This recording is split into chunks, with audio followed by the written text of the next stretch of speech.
I want to experience everything there is to offer, but there's only so much time. Well, it's good to spread that because I know New York and LA have their kind of like the differences, you know.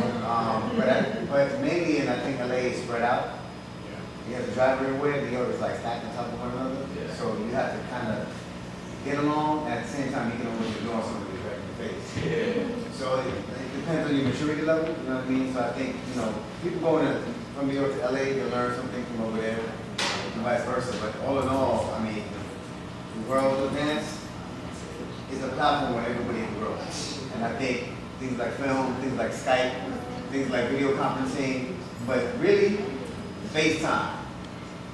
Getting in that space and getting in somebody's face to talk and feel the energy of their voice and then feel the energy of the dance, I think is really important. I think the time of traveling, besides the internet, actually taking a plane, bus, boat, I think we kind of like appreciate that moment. You finish your journey, you get in there, experience something, and then you take a journey back and you need time to reflect. Like you're gonna get on the plane going back, and I'm like, damn, there's a lot of things I experienced. I mean, the plane, the oral history, the story that you're gonna tell, that is what's really important. I think we need to get back to that. There's not enough of that. Yeah, we watch YouTube videos and think that like we were there, but it's different. Like just a simple technique you can't catch on camera and stuff like that, but just vibe, everything that surrounds it, the culture. Yeah, I mean, I know you guys understand, right? You see it on, like, you're at the actual party, and you saw the battle, and you see it online, you're like, not quite the same. Not the same. Not the same, right? I realize more and more as I go to jams and stuff. Like the same battle that I just watched, and you see about, and I'm watching it on YouTube, like, okay, I'm feeling this doesn't feel the same. The mystique is gone, like, kind of like when I grew up, and you heard about battles or somebody's skill level, and then you heard about this name, but you didn't quite see the person, and then they walked into the jam that you happened to be at. And the whispers go around, yo, he's here, yo, she's here. And you're like, oh, there they go. And then you go to Seven just to watch in person. And in that moment, they bring it to life. YouTube makes everybody normal. You know what I'm saying? You can be incredible on YouTube, but it's not as outstanding as when you see that person live. So try to understand that difference. And the key to your legendary status is not you being on YouTube, it's what people hear about you. And then you being able to deliver when they actually see you live. That's the actual challenge. Even back then when there was no YouTube, it was about what people heard about you. You walked up to the jams, you better live up to your legacy. Because if you didn't, somebody's going to take that legacy from you that night, because that's all you had. And you had to, again, retain it by going home and going into the lab. So we all need to go into the lab and study what this is really about, which really is folkloric culture. All about folklore. Not tall tales, but folklore. You play a certain hip-hop jam, everybody's going to know the words. Play a certain pop jam, everybody's gonna do certain things to it. It's the same thing, man. So understand it's a folklore, and it's a culture, and most importantly, it's a movement. And you need to take your time. I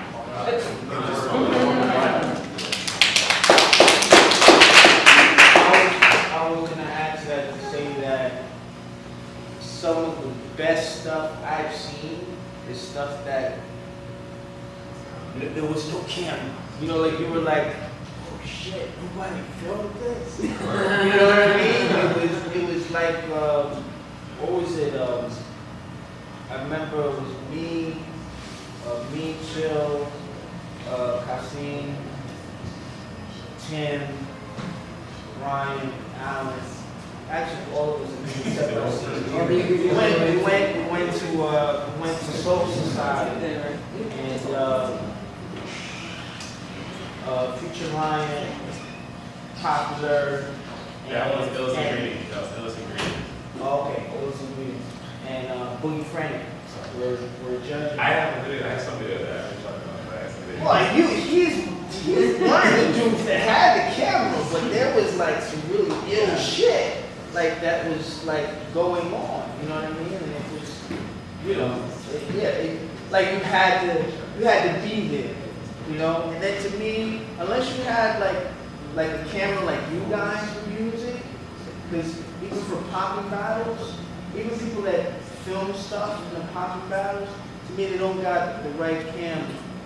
You know what I mean? Like the cameras you got were like the 3D shit. Like you really, that's probably the closest thing to like almost actually being there and seeing like, Yeah, oh, yeah, like, you hear that surround sound and like yeah. the smell, everything is like. I know that one site like I had some footage of. There was just one site where Popular, Rashad, Frantic, and Baronoff was just playing. He was playing house music, and it was crazy. It was like some broken beat, and they were just going off. I had a camera. I was trying to get in. With the camera, It was just intense. Everybody was just hyped, and then it was just like Rashad went in, boom, boom, it was dope. Papa went in, boom, it was dope. And Franklin just kept going up and up and up and up. And that moment, like you can't put that on video because you're sitting in your room eating dinner, and you're watching like, oh, this guy goes on. Like not the same where we just took a break from the contest, and everyone's getting down like. We're going. And like, oh, okay, we're going. All right, yeah, all right, dude. Oh shit, okay, all right. Like that's a whole nother experience. And it's just like that's why people always say you have to go to the event, not necessarily for it to be all right, round one. The contest is nice, but I always say the best stuff always happens outside of it. Yeah, you know, we saw footage about African warriors, and they showed them on Channel 13, like, yes, they do a war dance before they go to war. And they make it seem so simple.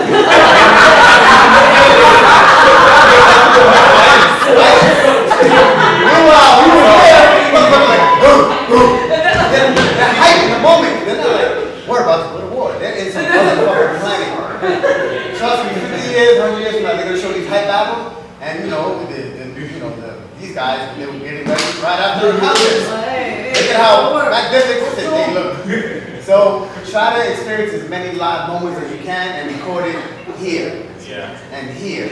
So next time you dance, people will feel it in their chest. That's the most important thing. Unless you have one of those, what is it, red cameras? DSLRs. Those come really close, but even like that, man, the best stories are the ones being told. And you're gonna walk away with that. A lot of people get really ill by oral history. Like Africans tell oral history and it's never recorded. It's just, and it's exact generation after generation after generation. If you look at the footage in the 80s of Breaking the Papa's Lock, there's gonna be footage coming out soon. I guarantee you, when you see it, you're gonna be like, damn, these guys were incredible. These are stories that I've heard about. And so be part of that legacy. You guys are already part of that legacy. It's already happened.